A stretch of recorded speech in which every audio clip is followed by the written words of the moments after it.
Assalamualaikum warahmatullahi wabarakatuh. Selamat siang teman-teman dan Ibu Siti Mutmainah. Perkenalkan, nama saya Afri Damayanti dan teman saya Muhammad Arif Pratama. Di sini kami akan mempresentasikan mengenai Application of Islamic Financial Contract to Accounting. Materi yang pertama yaitu standar akuntansi AAOIV dan IFRS. Nah, di sini IFRS yang ditetapkan oleh Dewan Standar Akuntansi Internasional semakin banyak diterapkan oleh bisnis di sebagian besar dunia, termasuk di industri keuangan. Namun, karena tujuan keuangan Islam yang berbeda, serta kebutuhan untuk mematuhi hukum komersial Islam, biasanya disebut syariah.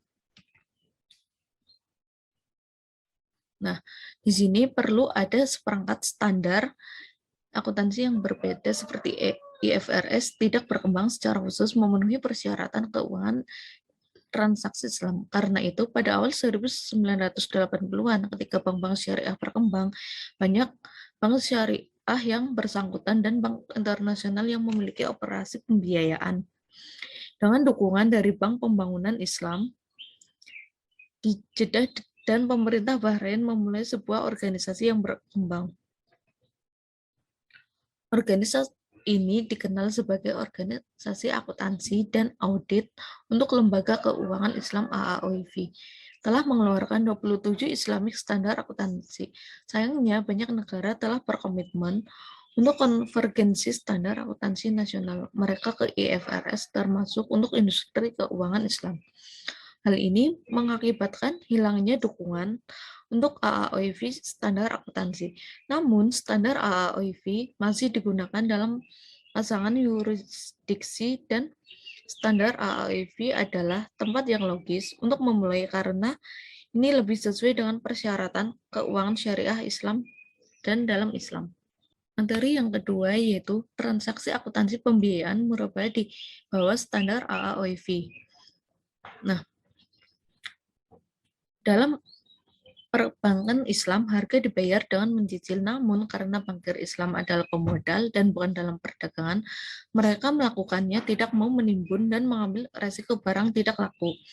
Dengan demikian, mereka mengamankan pesanan dari pelanggan terlebih dahulu dan kemudian membeli barang dari vendor dan kemudian melanjutkan untuk menjual barang ke pelanggan yang membutuhkan pembiayaan.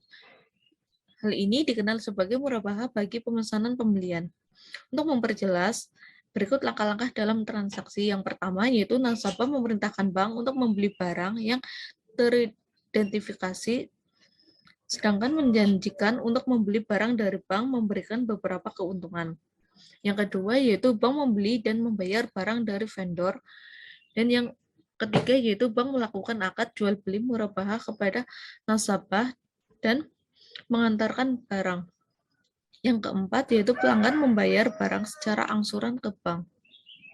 Materi selanjutnya yaitu permasalahan yang perlu diperhatikan.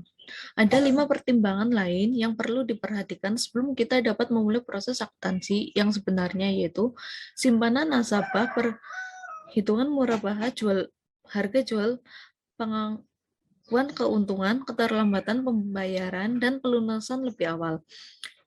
Permasalahan yang pertama yaitu deposit biasanya diperlukan, yaitu untuk mengurangi risiko performance produk yang dipesannya dari bank setelah bank membelinya. Yang kedua yaitu perhitungan harga jual murabahah. Hal ini melibatkan 2 fase, yaitu yang pertama menghitung biaya pembiayaan dan yang kedua yaitu menghitung markup, dan yang ketiga yaitu keuntungan harus diakui karena bagian markup dari keuntungan adalah untuk seluruh periode kontrak. Mengikuti konsep kehati-hatian dalam akuntansi, kami tidak mengakui seluruh keuntungan dalam keuangan pertama tahun karena risiko realisasi jauh lebih besar daripada penjualan tunai. Nah, permasalahan yang keempat yaitu angsuran murabahah biasanya jatuh tempo setiap bulan. Secara konvensional perbankan, apabila terlambat membayar angsuran, dikenakan bunga kepada pelanggan yang kemudian diperparah jika ada penundaan lebih lanjut. Hal ini tidak dapat dilakukan oleh perbankan syariah karena merupakan riba. Dan permasalahan yang kelima yaitu biasanya akad murabahah adalah untuk jangka waktu tertentu. Namun, pelanggan dapat memilih untuk melunasi hutang lebih awal dari istilah yang disepakati. Ini dikenal sebagai penebusan awal. Dalam perbankan konvensional, hal ini tidak menjadi masalah. Biasanya, bunga dihitung untuk poin waktu yang ingin ditebus pelanggan. Yang selanjutnya yaitu jurnal akuntansi. Yang pertama itu pencatatan pesanan dari pelanggan dengan posisi kas di sisi debit dan hutang deposito di sisi kredit. Dan yang kedua yaitu pencatatan pembelian peralatan oleh bank dengan peralatan di sisi debit dan kas di sisi kredit. Yang ketiga yaitu mencatat murabahah penjualan peralatan kepada pelanggan dengan posisi pembiayaan mudarabah di sisi debit dan peralatan di sisi kredit serta laba diterima di sisi kredit.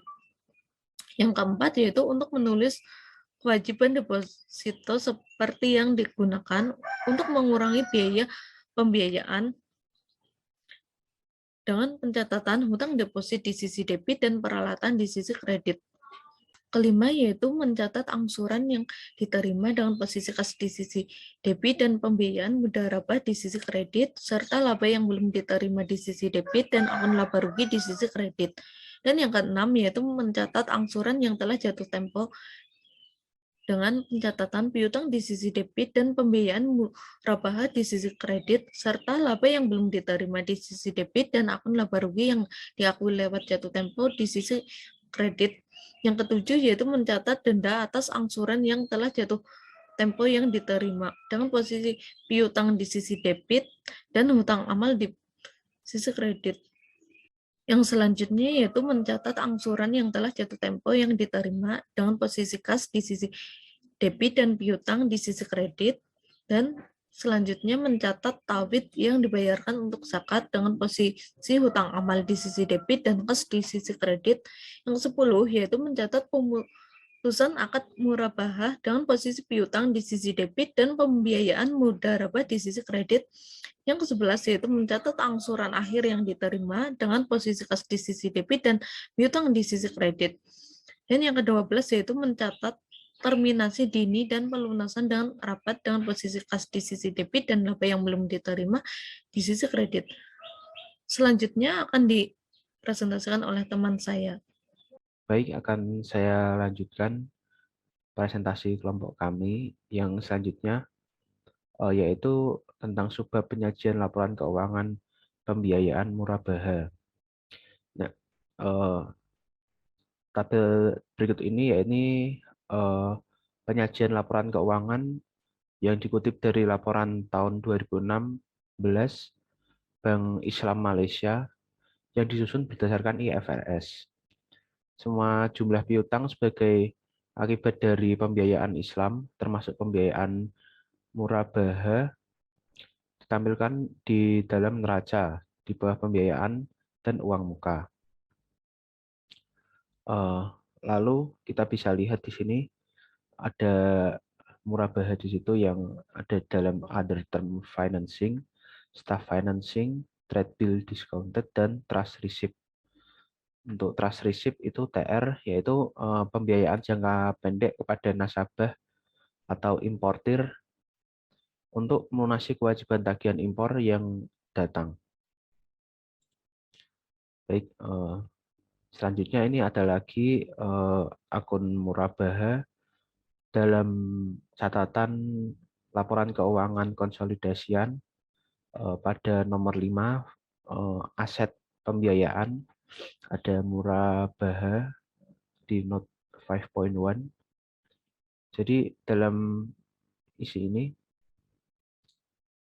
ada Tasil, Tawaruk, Al-Tamwil Al-Marin, Letter of Credit Refinance, Motor Vehicle Murabaha, Credit Card Other, lalu Card Fund, Gross Receivable, Deferred Profit atau apa yang ditangguhkan, lalu provisi for impairment. Di bawah standar AAOIV bagaimanapun, baik neraca dan laporan laba rugi menunjukkan saldo pembiayaan murabahah yang diperoleh dari pembiayaan murabahah dengan jelas. Catatan atas, laporan keuangan dari Bank Islam Bahrain mengikuti standar AAOIV. Lalu kita bisa lihat di sini komposisi dari murabahah financing portfolio net bersih dari laba ditangguhkan dan sebelum provisi itu ada komersial, lalu institusi keuangan dan retail termasuk yang lainnya. Selanjutnya, ini lanjutan yang tadi masih di catatan atas laporan keuangan konsolidasian. Ini pada nomor 19 juga ada pendapatan dari pembiayaan, ya ada ini pembiayaan dari murabahah, pembiayaan dari murabahah financing. Pendapatan dari pembiayaan murabahah. Lah benar. Mohon maaf agak belibet. Lalu selanjutnya ini ada contoh soal dari buku yang modul saya ambil. Contohnya Ali membutuhkan pembiayaan untuk membeli rumah seharga $100.000. Bank Islam menjual rumah kepadanya dengan markup 10% per tahun dengan tingkat pengembalian konstan dengan jangka waktu pembiayaan 5 tahun. Angsuran dibayarkan setiap tahun. Lalu yang di soal ini diminta hitung markup, harga jual, murabahah, angsuran tahunan, dan laba yang diakui per tahun. Yang B, tulis ayat jurnal di bank mencatat inisiasi dan pencatatan penerimaan angsuran pertama dan pengakuan laba. Jika laba diakui pada saat angsuran diterima dan semua angsuran diterima sesuai jadwal. Lalu yang C, diminta menampilkan ekstrak neraca pada awal dan akhir tahun pertama dan laporan laba rugi pada akhir tahun yang sama. Jawabannya ini yang A tadi, biaya untuk pembiayaan itu $100.000, markup-nya yang diketahui 10% dikali 5 tahun dikali $100.000, yaitu $50.000. Lalu harga jual murabahahnya itu sama dengan biaya ditambah markup sama dengan $150.000. Lalu jumlah angsuran tahunan yaitu $150.000 dibagi 5 karena mengangsur selama 5 tahun. Jadi hasilnya $30.000 per tahun. Lalu laba yang diakui per tahun yaitu $50.000 dibagi 5. Angsuran sama dengan $10.000 per cicilan. Lalu yang B diminta jurnalnya tadi, yang untuk yang pertama debitnya peralatan $100.000, kreditnya tunai. Bank membayar tunai kepada pengembang untuk membeli rumah. Karena sistem akad murabahah seperti itu memang. Lalu yang kedua ini debitnya pembiayaan murabahah $150.000, kreditnya peralatan, dan kredit lagi laba ditangguhkan $50.000. Dengan keterangan bank menjual rumah itu kepada Ali dengan harga markup. Jadi yang peralatan itu harga aslinya, laba ditangguhkan itu harga markup-nya dari bank ini. Lalu selanjutnya ada debit kas $30.000, kreditnya pembiayaan murabahah $30.000. Ini angsuran pertama yang diterima di akhir tahun ini yang dibayarkan oleh si Ali. Lalu debitnya laba yang ditangguhkan $10.000, kreditnya akun laba rugi atau profit and loss account $10.000 juga.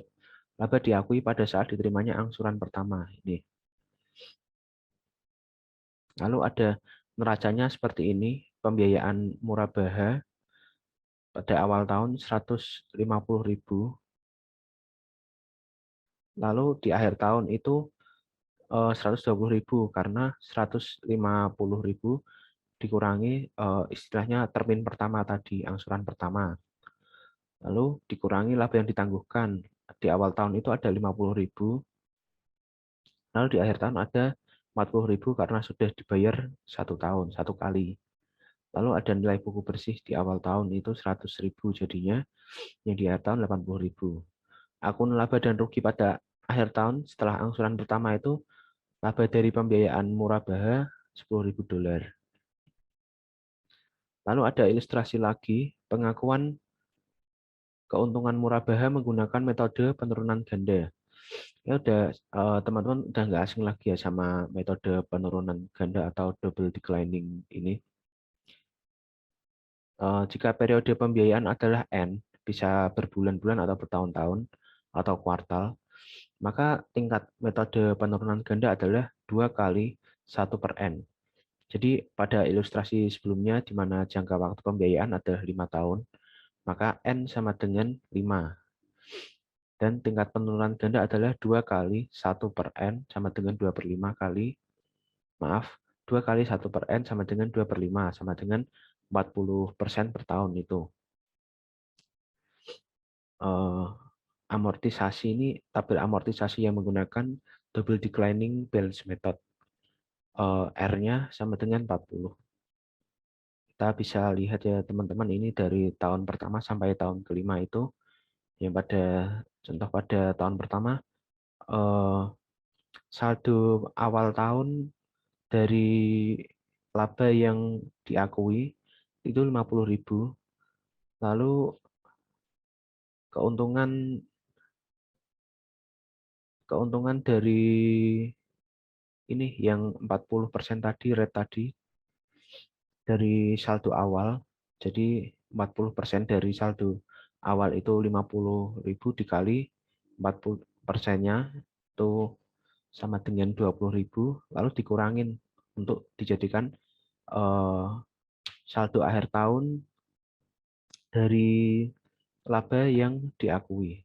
Seperti itu sampai tahun kelima. Tapi untuk tahun kelima ini sebenarnya saldo yang diakui itu 40% dikali 6.480 sama dengan 2.592. Namun karena ini tahun kelima ini merupakan tahun terakhir, di soal itu mengambil semua yang tersisa untuk dijadikan laba yang dicatat. Laba yang diakui. Lalu ada selanjutnya pengakuan laba menggunakan metode tingkat keuntungan efektif atau effective profit rate method. Pada subbab ini kita diminta untuk dapat yang pertama menghitung metode tingkat keuntungan efektif yang digunakan untuk mengakui keuntungan.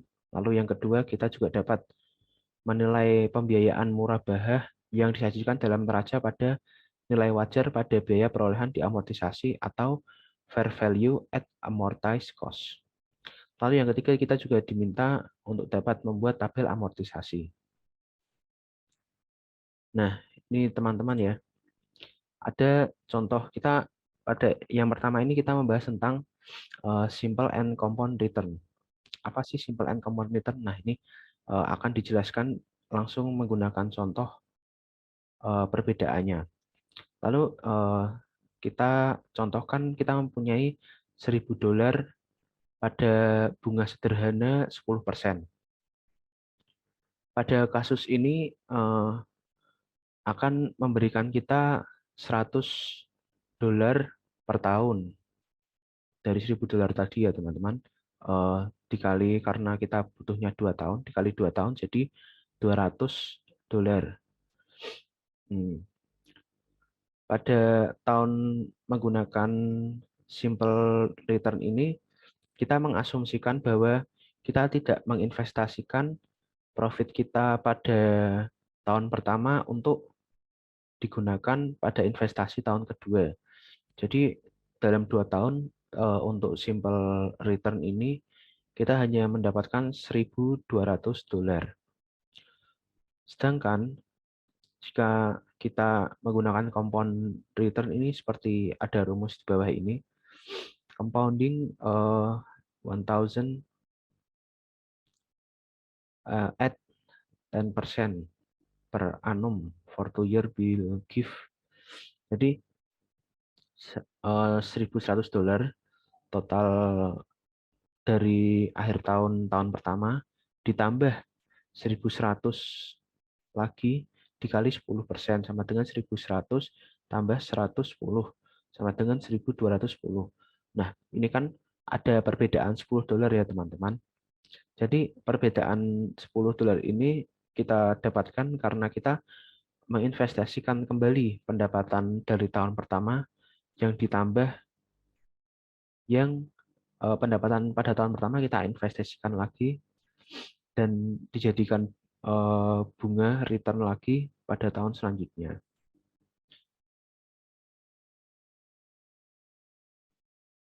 Kita bisa next.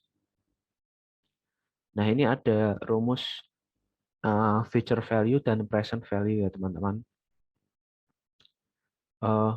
Untuk compounding ini ada istilah namanya compounding atau memajemukkan dan discounting atau diskonto. Jadi kalau compounding ini mengarah ke future value dan diskonto ini merupakan kontra dari compounding yaitu mengarah ke present value. Seperti yang telah kita ketahui teman-teman,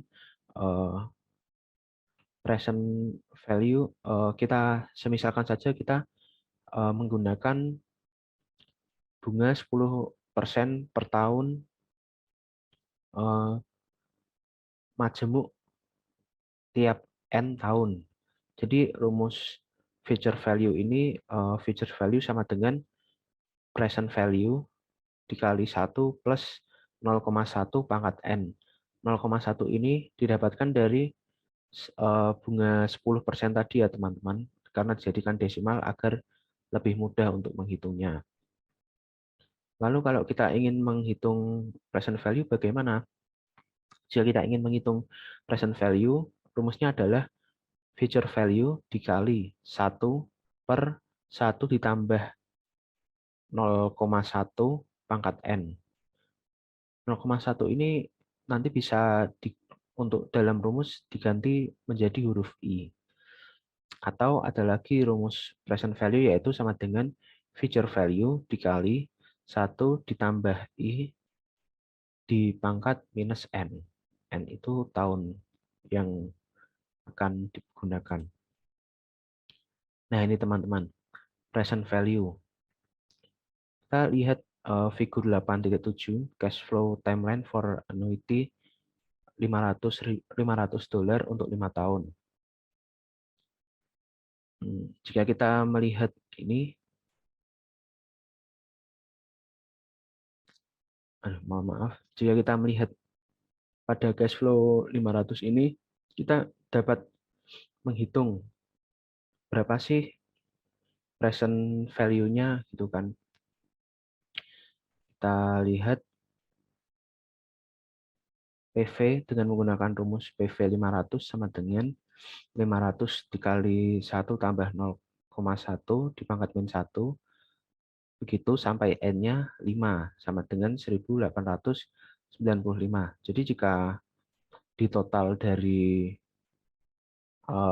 angsuran, semisal 500 itu adalah angsuran, kita total 5 tahun kan harusnya 2.500.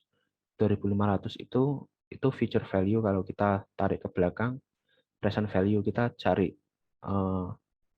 harganya di tahun sekarang, di present value-nya. Seperti ini ada rumusnya.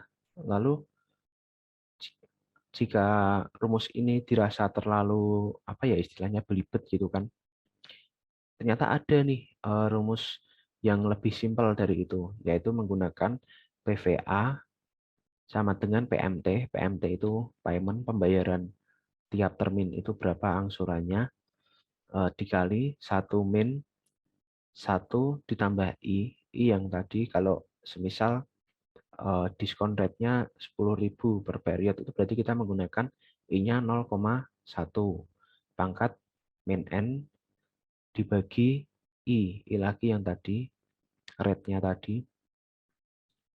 Lalu kita dapatkan angkanya seperti ini, PVA sama dengan 500, payment-nya kan 500 per annuity tadi, dalam kurung 1 dikurangi 1 tambah 0,1 karena rate-nya tadi 10% per period, dipangkat min 5 karena terminnya, karena jangka waktunya 5 tahun atau 5 kali pembayaran gitulah. Dibagi 0,1 sama dengan 1895.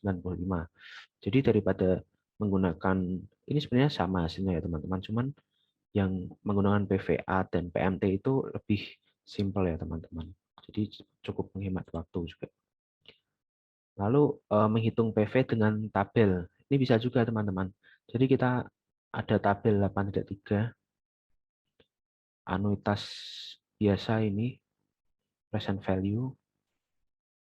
Jadi itu sudah ada sebenarnya rate per periodnya itu sudah. Misal ini kita gunakan contoh periodnya 5 tahun kan kita gunakan. Lalu profit rate I-nya itu 10%. Nah, itu ketemu tuh ada diskon faktor namanya 3,79079. Nah, itu sebenarnya bisa juga kita nanti kalikan dengan 500 yang tadi pembayaran payment tadi PMT harus dikali 3,79079 sama dengan $1.995. Lalu ada juga menghitung dengan aplikasi Microsoft Excel menggunakan rumus IRR. Rumus IRR ini merupakan singkatan dari, merupakan rumus untuk menghitung internal rate of return.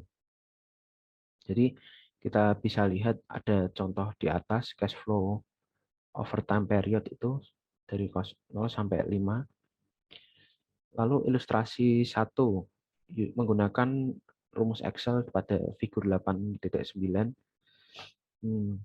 Rumus yang ada itu sama dengan IRR dalam kurung D3.2 I3. Jadi D3 sampai I3 itu bisa saja diblok juga. Lalu di koma 0,1. 0,1 itu rate-nya tadi. Dan kita hasilkan total, kita hasilkan jumlah yaitu 15,2382%. Setelah itu ada tabel amortisasi ya teman-teman. Ini tabel amortisasi dari pembiayaan murabah yang tadi, ini 15,3% yang kita hitung dari Excel tadi. Kita dicoba untuk menghitung ke bawahnya. Kita lihat ada biaya pembiayaan, lalu profitnya setiap kali angsuran itu 15.300, lalu financing cost plus laba 115.300, angsuran tiap tahun 30.000, balance of financing cost A tambah B dikurangi D sama dengan 85.300. Saya ini mengambil contoh tahun pertama. Kolom B memperlihatkan laba yang diakui tiap tahun pada akun tersebut. Jadi berapa laba yang diakui tiap tahun itu. Lalu untuk kolom E ini memperlihatkan biaya yang diamortisasi pada laba efektif, pada tingkat laba efektif, dan fair value-nya diperlihatkan pada neraca pada akhir tahun. Jadi yang di kolom E nantinya akan dilihatkan pada neraca di akhir tahun.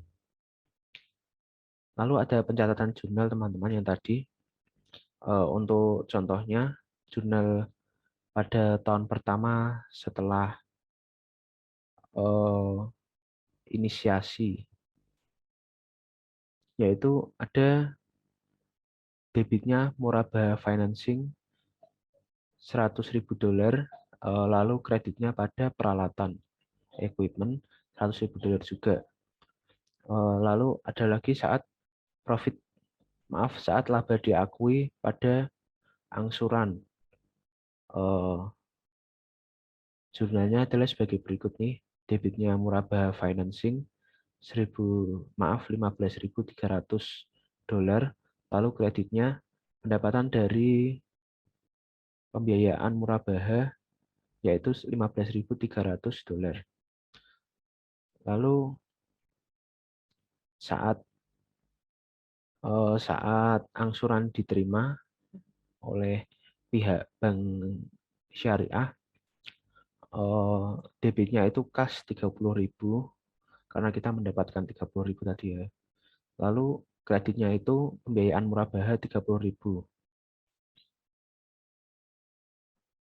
Lalu saldo pada akun pembiayaan murabaha setelah menerima angsuran itu 100.000 ditambah 15.300 itu yang labanya tadi dikurangi 30.000 karena sudah mengangsur selama 1 tahun sama dengan 83.300, di mana ini akan diperlihatkan pada nanti neraca.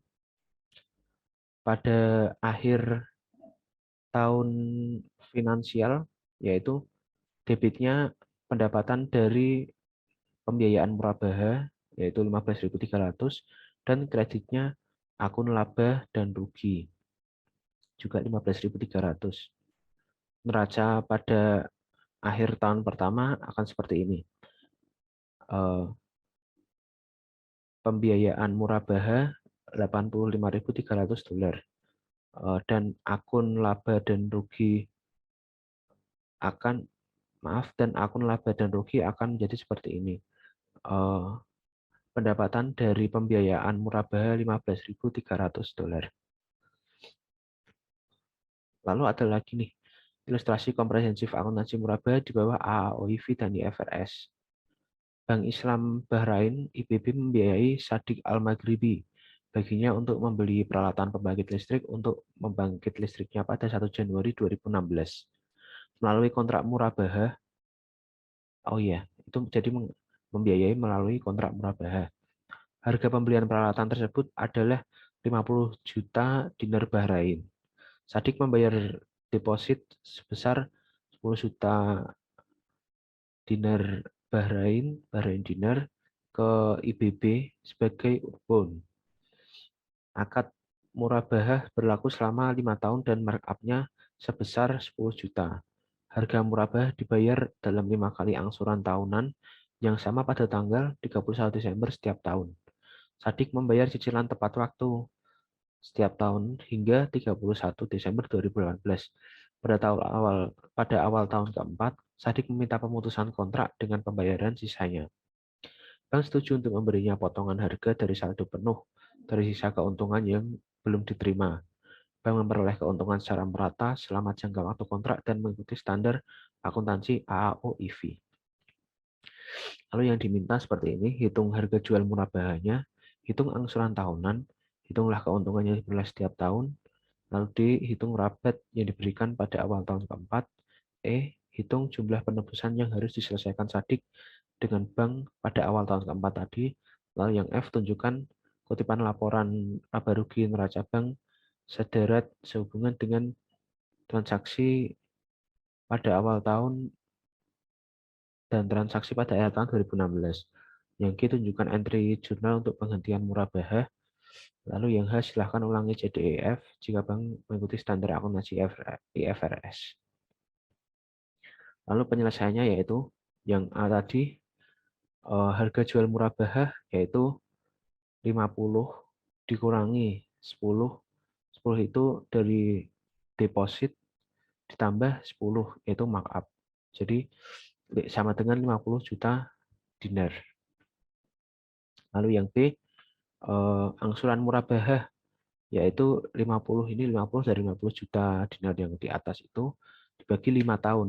Jadi 5 tahun karena memang perjanjian murabahah tadi 5 tahun ya. Jadi 10 juta dinar per tahun. Lalu yang C, keuntungan murabahah yang diperoleh per tahun di bawah AAOIV yaitu 10 bagi 5, yaitu 2 juta dinar per tahun. Lalu yang D, rabat.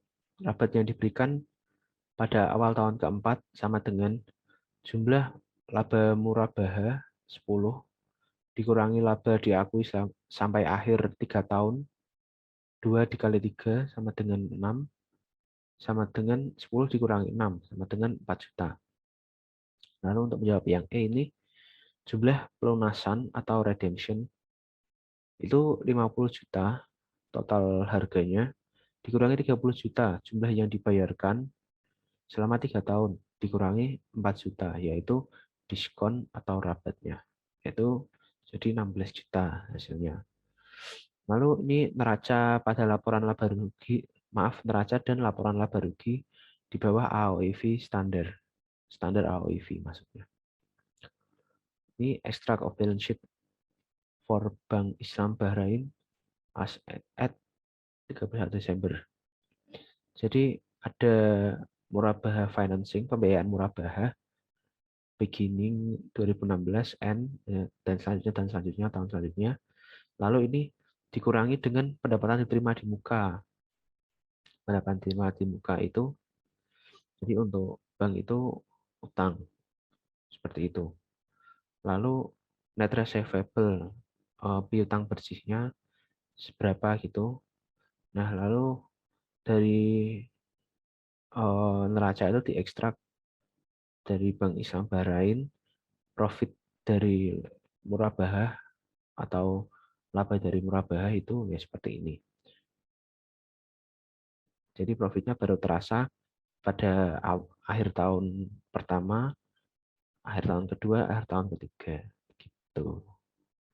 Lalu yang G ini entry penghentian pada penebusan awal di bawah AOIV pada awal tahun keempat. Jadi pada awal tahun keempat kan tadi menghentikan redemption tadi, menghentikan pelunasan, itulah istilahnya. Jadi debitnya kas 16 juta, lalu debit lagi laba yang ditangguhkan 4 juta, lalu kreditnya pembiayaan murabaha 20 juta. Lalu selanjutnya ini ada tabel di bawah IFRS. Pertama-tama kita harus menghitung tingkat keuntungan efektif menggunakan fungsi Excel internal rate of return, yaitu yang tadi sama dengan IR tadi ya teman-teman.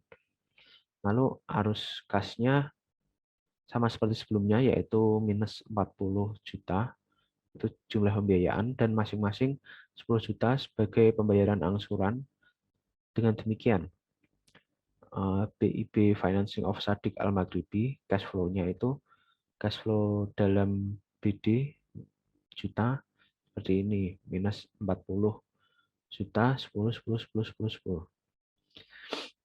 Lalu menggunakan fungsi IRR tadi, sama dengan IRR pada Excel, tingkat pengembalian internal untuk arus kas adalah 7,93. Itu sudah dihitung teman-teman. Seperti yang dapat dilihat pada spreadsheet Excel figur 8.10 ini ya teman-teman. Lalu dengan menggunakan tingkat 7,93 ini, kita harus membuat tabel amortisasi seperti yang dilakukan di bawah ini. Kita bisa lihat di tabel 8.5 ini.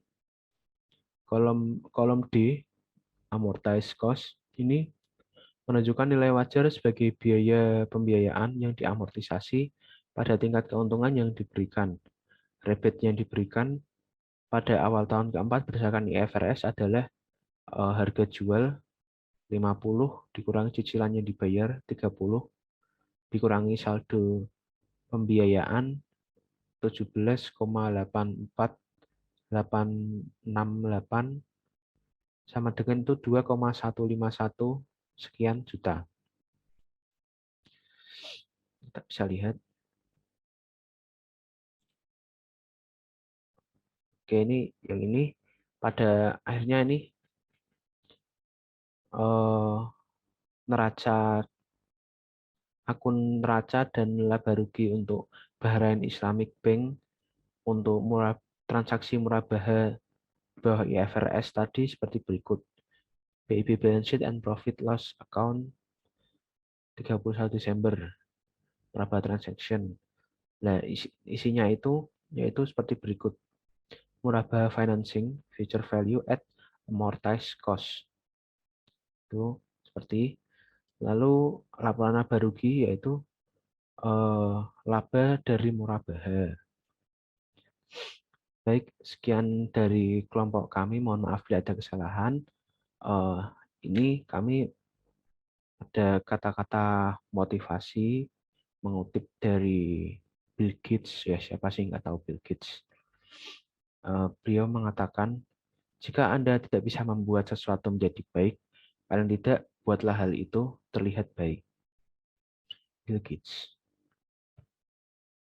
Baik, terima kasih teman-teman dan Ibu Siti dan semuanya sudah menyimak sampai akhir materi dari kami. Semoga apa yang kami sampaikan bermanfaat. Mohon maaf bila ada kesalahan. Sekian, wassalamualaikum warahmatullahi wabarakatuh.